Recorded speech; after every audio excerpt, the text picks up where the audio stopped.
Baby, you're the best thing move. Baby, you're the best thing smoke.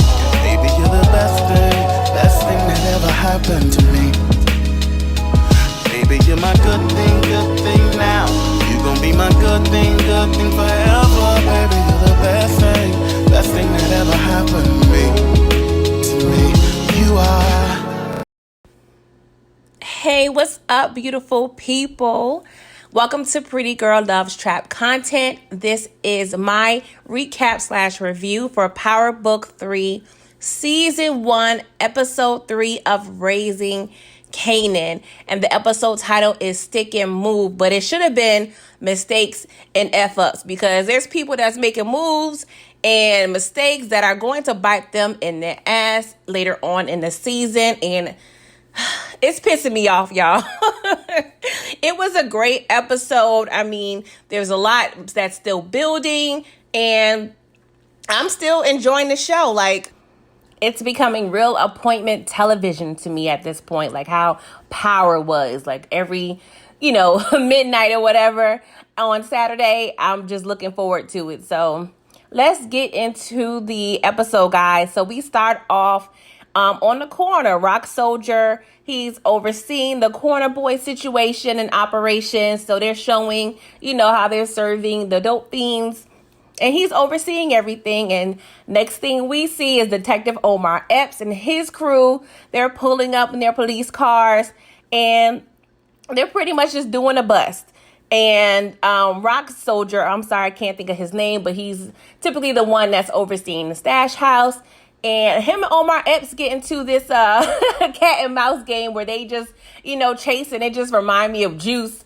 And it's funny because, of course, Omar Epps is one of the actors in Juice, but they see them, going through the laundromats and the bodegas. And, it's just funny how you just, as a dope boy, you're able to, stick and move and jump fences and do what you need to do to escape the cops. And they're playing, I believe, Gangstar in the background. If you're like over 35, you probably know who Gangstar is. But yeah, classic hip hop. They always hit the nail on the head when it comes to music in this series. So that's one of my top things I love about this show. But yeah, eventually Omar Epps, he realized, I'm too old for this shit. And old boy gets away. And the next scene, we see Rock and Symphony, and they are getting in. They're at Rock's house, and we seen a bunch of melanin and 8-pack is going on, and they just having passionate love making and whatnot. And they got Jodeci, Can I Talk to You, playing. And of course, Jodeci is one of my favorite artists. They can do no wrong in my eyes. I still listen to their music consistently throughout the year. Currently. And these songs are 25, 30 years old. So, after they finish their little love session, Symphony gets up right after and starts putting his clothes on. So Rock was like, hold up, is this what we doing now? And he was like, no, I got to write a paper. I got to go to the library. And she was like, oh, I got a little computer collecting dust. You can't use it. And he was like, kind of surprised. And she was like, what do you think if we just counting on our fingers and toes in the South Side? Kind of hinting that, no, we are a little more sophisticated with our drug business and whatnot. And I got so pissed off because it was a little confusing because you're saying that this computer is collecting dust, Rock.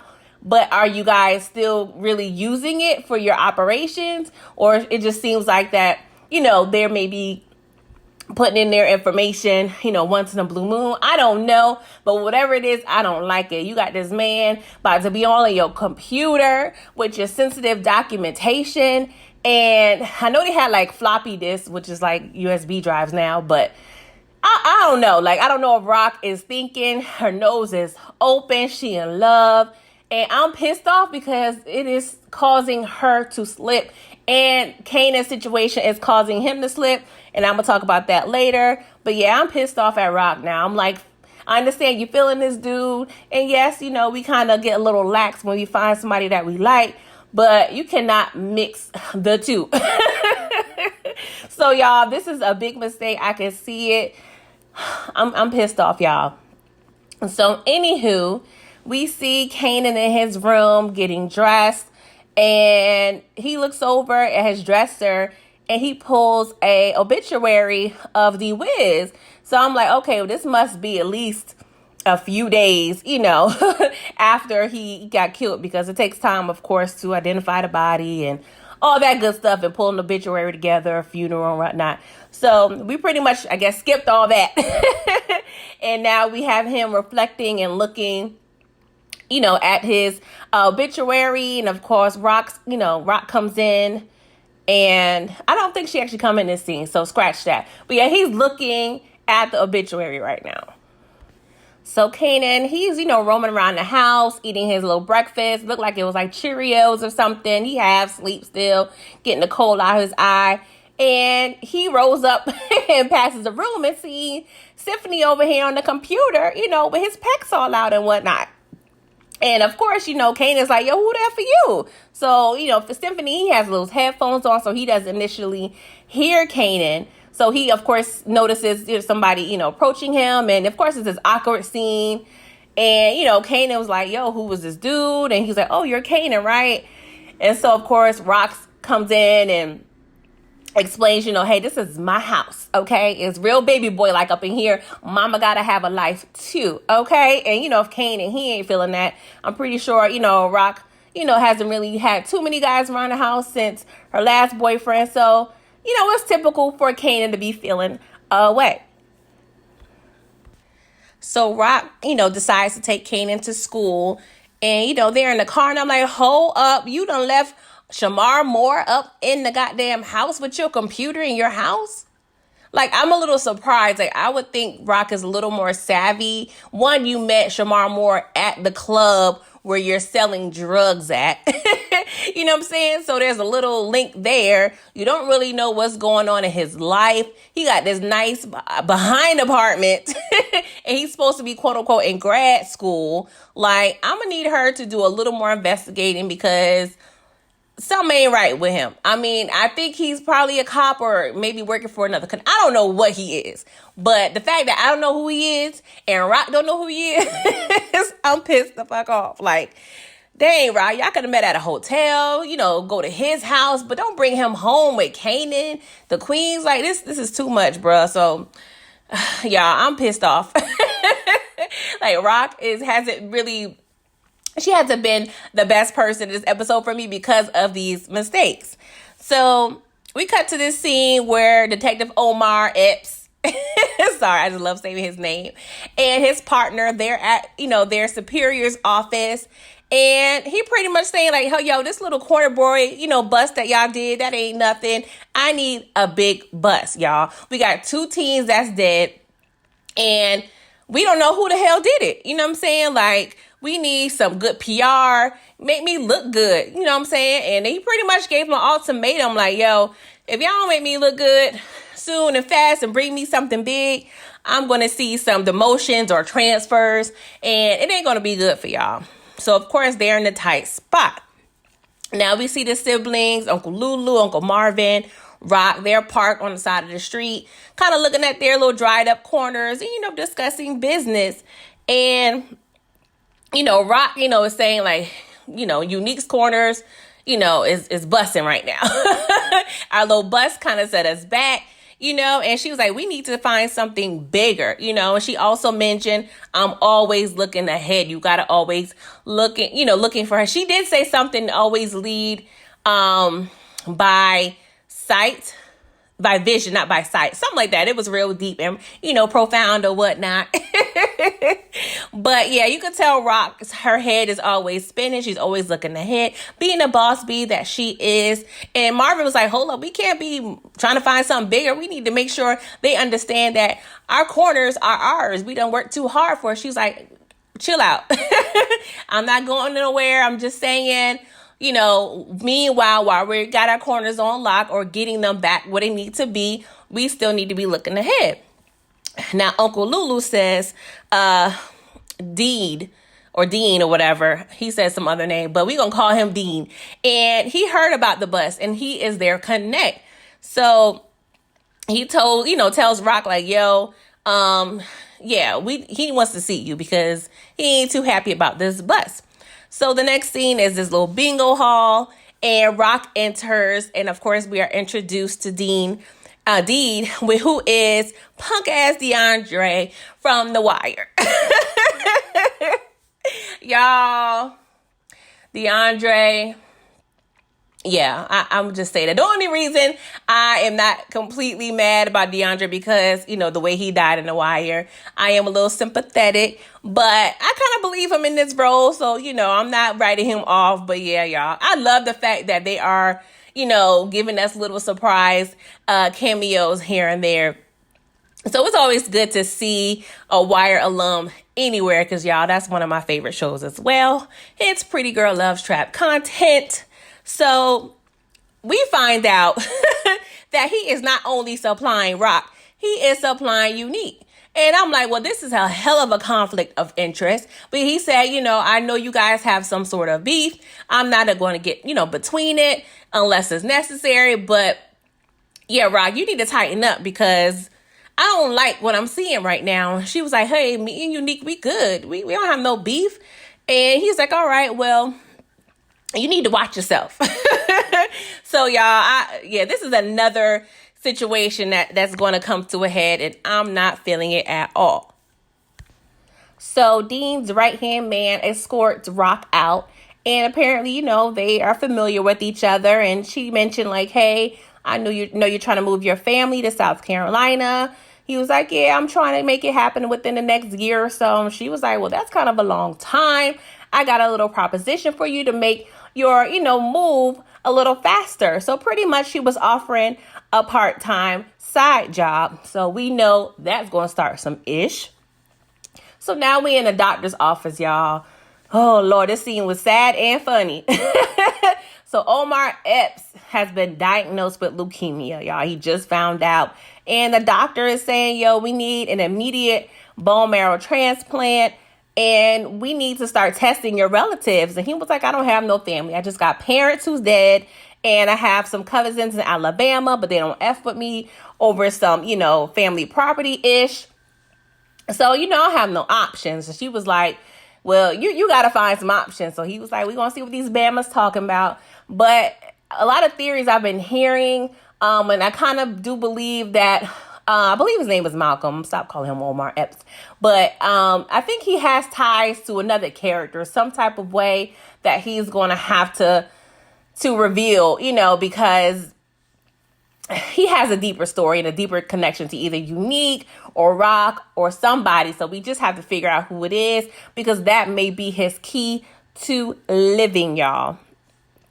So now we're in a mall with Jukebox and her girl, and they come across to this little singing store. And, she's talking about, I want to go to Southside Jamaica, Queens. I want to see where you live, where you're from. I want to know more about you. And Jukebox was like, just because I live there don't mean, that defines who I am, okay? Because I am a phenomenal woman. That's me. So, of course, I'm, paraphrasing because, she ain't quoting Maya Angelou or whatnot. Not saying she couldn't, but she wasn't. I'm just putting my little spunk in there. So this little store pretty much allows you to do a karaoke thing on video. So they choose the song Two Occasions by Adele, which I love that song. My husband sings that to me often. That's a big bop, y'all. They do not fail when it comes to music and the score in this show. So they have, a little moment oh, girl, Jukebox girlfriend can sing. But of course, that's how they met. And Jukebox, wasn't really showing her talent because she was a little hesitant, a little shy. So she may have some stage fright. And, once her girlfriend started blowing, I guess Jukebox was like, nah, I can't let this be. Stand me up. Let me get my pipes together. So she started blowing. I mean, not as much as she was doing in the bathroom last episode, but she was, showing her skills. And it was a cute little moment, y'all. So Omar Epps goes back to the car. I guess he had the partner waiting on him at his doctor's office. That's kind of rude, y'all. What the fuck? But she comes and tells him, look, yo, I'm tired of your ish. I'm tired of following you. I know you're the veteran. I'm the rookie. But I tried it your way. We got to figure out something because we getting a hammer on us. And we need to get some work done. So, he was like, you don't belong here. Every hood nigga can tell you don't belong here. They not going to respect you. You should have been a nurse instead of trying to follow in your family's footsteps. And he has this whole training day monologue, talk about he King Kong in this bitch. I'm lying, y'all. But he pretty much saying, he's the MF and reckoning, and they fear me, and they're hort out here in these streets. They're scared of me, y'all. They're scared of me. So they're not going to pretty much be scared of you because you're a little scared little white girl that they don't know, and that's a rookie. That's pretty much what he's saying, y'all. But yeah, this relationship is going to be interesting. So we have Uncle Marvin, a.k.a. Jukebox's daddy. He goes to the club and visits his little snow bunny. And he has a little Rottweiler, whatever, that I guess apparently was owned by somebody who owes him money or whatever. And he offers it to her, I guess, trying to make up for old Sparky or whatever, Bella, that was in the microwave. And she was like, I am kind of missing having a dog, so thank you. So she proceeds to, unloosen his belt and, thank him in a physical sense, if you know what that means. And you can tell she makes him kind of maybe a little nervous. I don't know if it's a game Uncle Marvin playing because you know how dudes be, or if it's truly like, a little nervous energy because there's moments where he's very confident around her. So it could be game. Who knows? You know how New York dudes be. They just got that swagger or whatever. And they're kind of cute together. I'm not going to lie. So I could see, him, Jukebox, and the girlfriends having a nice little biracial family dinner, So meanwhile, back at the stash house, Kanan and Rock's, little soldier, they're playing Street Fighter. And Kanan asked him, like, what you hear about D-Wiz? And he pretty much explains the same story that, he's been hearing. So I think Kanan is getting suspicious, but still not really sure what happened to D-Wiz. So Jukebox and her girlfriend, they're walking down the street. And she gets a little pager, Paige, and, her girlfriend was like, yo, what's up? Is that the dudes you be stealing with? And, Jukebox was like, yeah. And she was like, you don't have to do that, honey. Like, you may get arrested. And Jukebox was like, nah, I'm good. And I don't know. Like, I don't like this whole, my family got money, but I got to steal. And I know it was a lot of tension between Jukebox and her father. So I'm pretty sure it's a situation where she doesn't want to ask him for anything. We will see in this episode that he's kind of, going through her room or whatever. We'll get to that later. But they have a really weird ass relationship. And we have yet to hit on about where her mammy at, y'all. Like, I know they're probably going to hit on it soon, but it's episode 3. Come on, y'all. Like, what's going on? And so, she tells her girlfriend bye. And, of course, her girlfriend gives her this little giggly feeling. And this little scene was kind of scary because she's all smiling in the girlfriend's face. And when she turns around and walks down the street, she goes from that sweet little innocent, and love Jukebox to like street thug killer. Like, you can see that like automatic like switch. Like, it was kind of cool and like scary to see like, Jukebox and kind of change, based on what is needed at the time. So back at the stash house, Kanan sees Davina walking down the street. And I believe, because he referenced a phone call saying she had a question for him. So he got a page. So I'm thinking he told her to meet him there because, he was looking out the window like he was expecting her because he was like, oh, there she goes. So she pulls up and, he goes outside and she was like, whose house is this? Like, mind you, the stash house is like an abandoned house. And he was like, no, just someplace we kick it at. And she was like, it looks like a crack house. And he was like, well, the water's running, the electricity's good. So, there's someplace that, we kick it at from time to time. And you can see his mom's, little soldier kind of looking outside through the screen door, all suspicious, looking at Kane and talk to Davina. And, she kind of looked very skeptical of the house. So that is definitely a mental note is going to come up again, and this is going to be a big fucking fail, y'all. I already know it. Nobody needed to know where the stash houses is. And, Kanan was telling old dude before he left the house, like, she's not in the game. There's nothing to worry about. And the dude was like, everybody's in the game. You know what I'm saying? So you can't not let your guard down. So long story short, Davina is asking Kanan, like, hey, there's been some talkings going on in the neighborhood. Please tell me the truth. Did D-Wiz shoot Buck 20? And Kanan was pretty much just saying, like, I heard some things, but I don't think it's true. So he kind of plays it off, and he notices that there's a little power drill in her baby sister's stroller. And he was like, what y'all doing, building the house? And she was like, nah, mom's is at the house wilding, and food stamp, sorry, not food stamps, Lord Jesus, and Pampers are expensive. So she pretty much planned on selling the power tool for some Pampers, y'all. Like, that broke my heart. Like, this is kind of another inkling of how, crack just really effed up our neighborhoods, and the fact that she mentioned, like, this was my dad's drill. It seems like, her dad may have just left, or, her sister is maybe 1.5, 2 years old. So it seems like, he recently probably left, maybe fell on drugs or had an addiction issue too. Now left her mom. Now Davina gotta be, up picking up the pieces. Like, this is common, not a new story, but it's effed up, y'all. I hate that for her. So we see Rock and Dean's right-hand man / bodyguard or whatever. They're meeting up at like a church or whatever. And she offers him a manila envelope full of money and saying, hey, this can help you get to South Carolina. And he was like, yo, what is it going to cost me?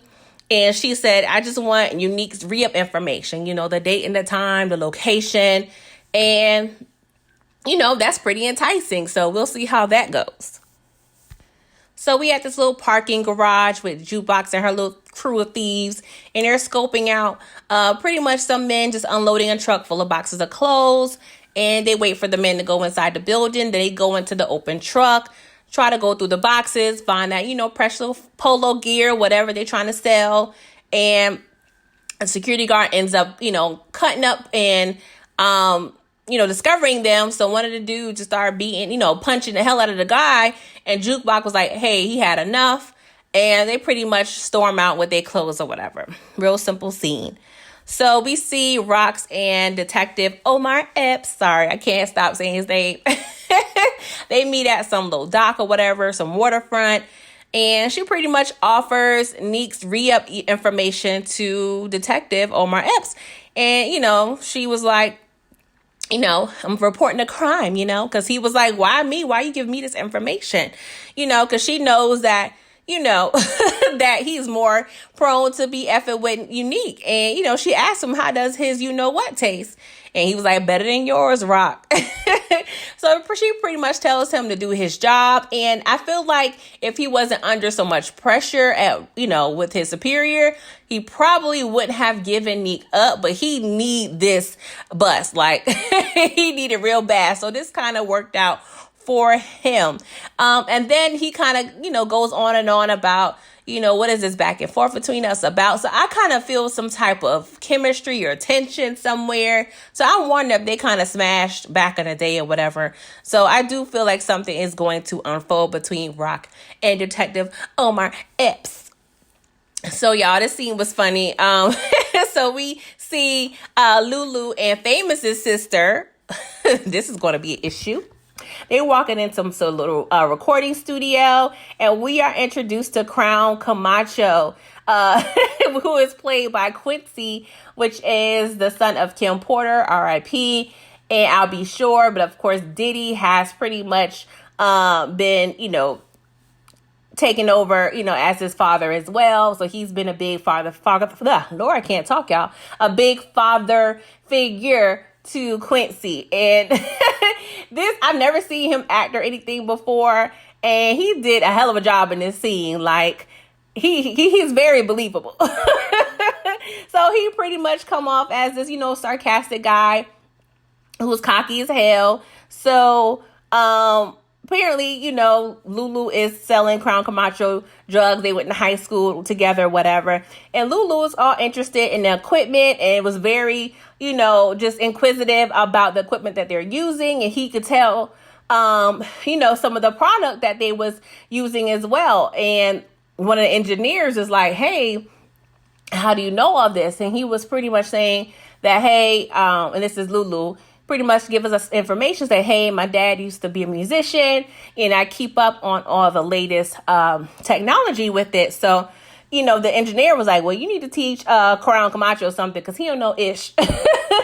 So it seems like Crown is one of them people who, they, own stuff and they take a lot of credit for ish that that he doesn't necessarily do on his own.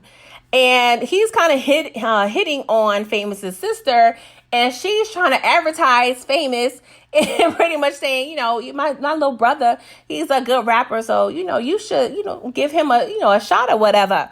And, Lulu was kind of looking like, oh, okay. Like, we have to look at her sideways as well, because she looks like one of them girls who kind of is possibly an opportunist. So to add to the weirdness, y'all, Uncle Marvin, he's looking through Jukebox's room, like looking underneath her mattress and her, nightstand and her closet. I'm like, what the hell is he looking for? I'm so confused. So Kanan finds him, and Uncle Marvin like, how the fuck you get in my house? And so Kanan reveals that him and Jukebox share keys sometimes. So pretty much Kanan asked Uncle Marvin to, put me in the game, coach. Like my mom, I know she put me in the stash house to keep me away from the streets, but I want to be put on. I got to make some real money.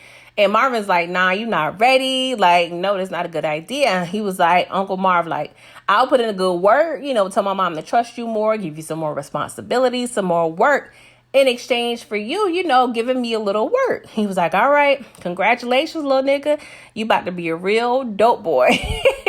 So Marvin, discussing prices with him and, weight, talking about the grams. And Kanan, a little naive behind, didn't even know what wholesale versus retail was. I'm like, Lord, he is in over his damn head. Oh, Lord. This is going to be a hot ass mess, y'all. So, Marvin tells Kanan, hey, make sure, this stays between me and you. So we see Rock, cleaning up Kanan's room, and she sees the Wizard's obituary and just sits on the bed and just looks at him. And, Jukebox comes in, by his room, and she has a bag of stolen goods. And, she was like, Aunt Rock, you okay? It's okay for me to come in. And, she was pretty much like, what the hell? Are you selling cans? Like, what the fuck going on? Why you got that bag, that trash bag? She was like, no, it's some clothes. My dad just like to go through my stuff. So I want to keep it here for a while. Is that okay? And she was like, cool. And so she was like, what's going on with you? I haven't seen you in a while. You remember you used to live here, right? My house is your house. And so, of course, we find out that, Jukebox lived with Kanan, which probably aided to them being so close. And Rock, talks about how they used to cuddle on the couch and have talks all the time. And so they kind of have a sweet moment and catch up a little bit. And they both discover that they're both in love. And, it was a cute little heartfelt moment. So I'm curious, how this is going to go. It's kind of weird because you see like the siblings and, the children kind of reversing roles. You're probably going to see Kanan now get more closer and have some type of secret bond with Uncle Marvin. And now Rock and Jukebox kind of maybe rekindling their closeness a little bit. It seems though they had, of course, a close relationship in the past, and it kind of steered away a little bit with, Jukebox getting older. So it's going to be interesting regarding this family dynamic in the future. I do want to point out that Jukebox did ask Rock to please don't tell. She said, please don't tell my dad. And she was like, I won't trust that Negro with my business. Why would I tell him yours? So they pretty much got another secret as well. So yeah, y'all, it's going to be very interesting about these relationships within this family. So we see Lulu and Famous's sister. They're leaving like a little restaurant or a diner. And she mentions how he was pretty much silent, during their little date.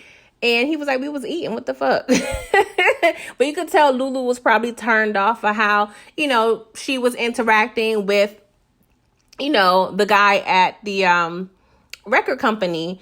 And, she was like, well, I was just networking. It's nothing too deep. You don't have nothing to worry about.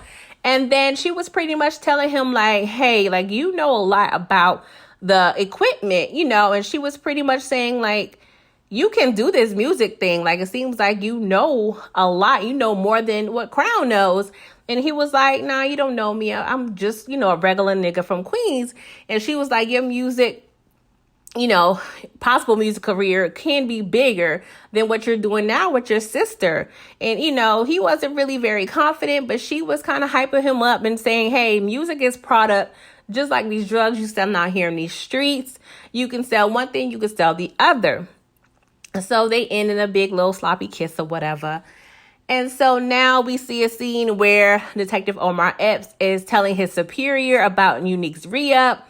And the superior is kind of like, I don't know. If you can't tell me the source, I can't, tell the people downtown because I don't want it fall back on me if this information is not worthy. And so he asks his partner, hey, how do you feel about it? And she backs Omar up like, if he rolling with it, I'm rolling with it. So I guess we got the approval to have the local department kind of roll up on the bust.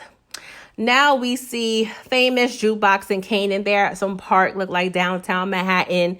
And Jukebox is so wise, y'all. She's pretty much schooling Famous and Kanan about how to approach customers in terms of selling drugs. And she made a point to say, hey, the reason I'm not selling drugs is I don't want nothing to do with what Marvin is doing. And it's funny that she, calls him Marvin. They just have the most weird, strained relationship, and I hate it. So I guess that's why she boosting clothes, y'all. But, there's some crews, rapping or whatever. Famous is kind of looking at them, looking all intrigued. And, Jukebox is telling them, hey, how to sniff out people. Hey, these are, these white people, these college kids, maybe your best customers. They're white.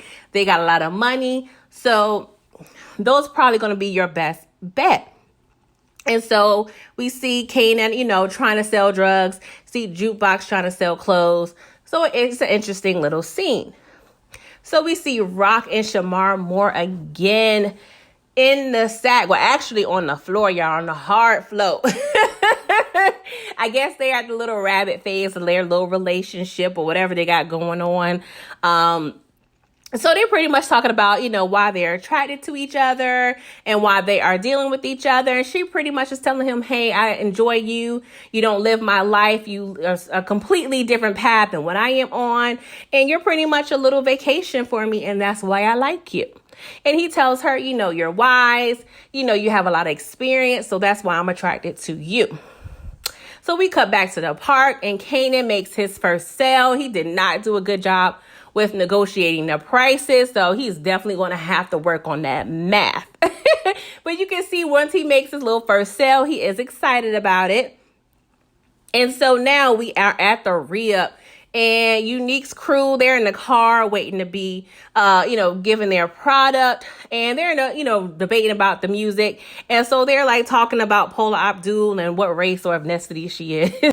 So we see Detective Omar Epps and his partner and some other detectives strategically, Lord, y'all, I can't talk, placed in, position in different areas, pretty much surrounding the drop location. We see Omar Epps and his partner in their little cop car parked somewhere. We see a little stakeout van somewhere. We see a couple people on the roof. So they are waiting for this drop to happen. Meanwhile, we see Kanan. He is at Davina's house. He knocks on her door and he has a bag of groceries for her, y'all. That was just so cute. That was a cute little scene for Kanan. And, they share a kiss. And it's funny how this show is changing my perspective on Kanan. Of course, I was so pro Ghost and Power. So of course, anybody that was anti-Ghost was bad. But as we see in Power Book 2, I kind of, started changing my perspective on Tyreek. So they are pretty much doing the same thing with Kanan in Power Book 3. And we're showing, Kanan's point of view and how, his human side is. Oh, it's really cute. I'm sure he's used the money that he made from his first sale to buy her groceries, y'all. That was so cute. So we see, the drop is happening. So the people are checking the money. People are checking the drugs.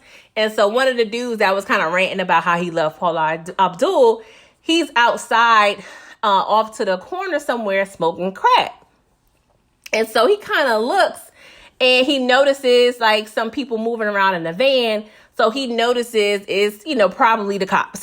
So he says 5-0. So everybody just starts hauling ass, going in the cars. Of course, he's kind of too far from the vehicle to jump in.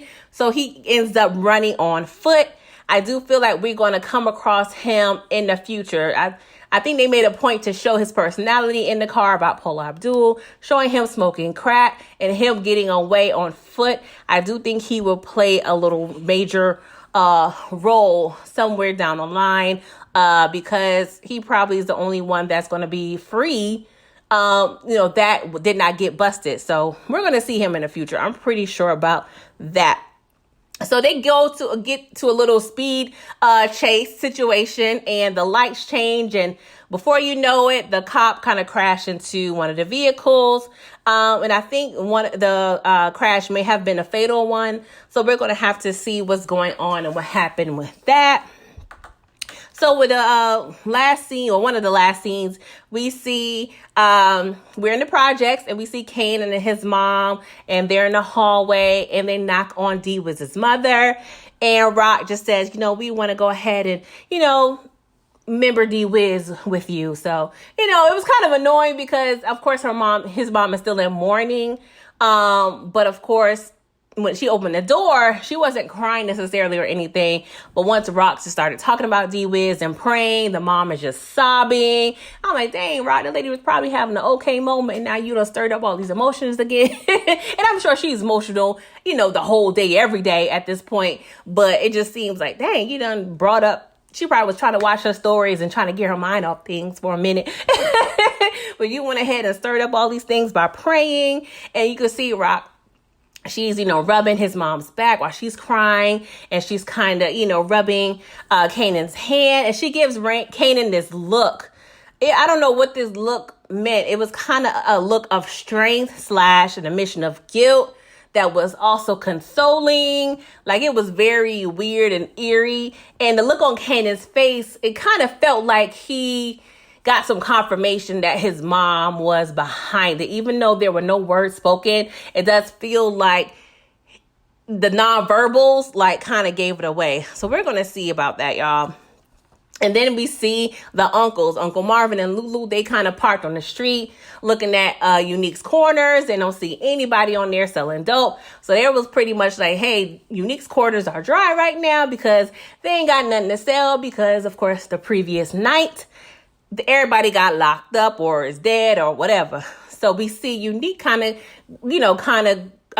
approaching, the opposite direction of the street. And he notices ain't nobody on the streets as well. So he's like, what the hell's going on? But I'm a little confused because does he not understand or know or get any intel about what happened at the drop? Like, I'm a little confused. Like, it seems like he didn't know what the hell was going on by this time. But I feel like he should have got some inkling or a call, that, hey, something went down or something didn't connect, because we did have that one dude that got away that was smoking crack. So maybe that's why he haven't heard anything. But I feel like if you haven't heard anything about the drop, you still should be concerned. So yeah, I don't know what the hell is going on, why Unique is clueless, but we will have to figure that out. But he notices the uncles in the parked car. So they kind of do this slow motion, like them passing each other, and the old school cars. Me and my husband call it the paid in full cars.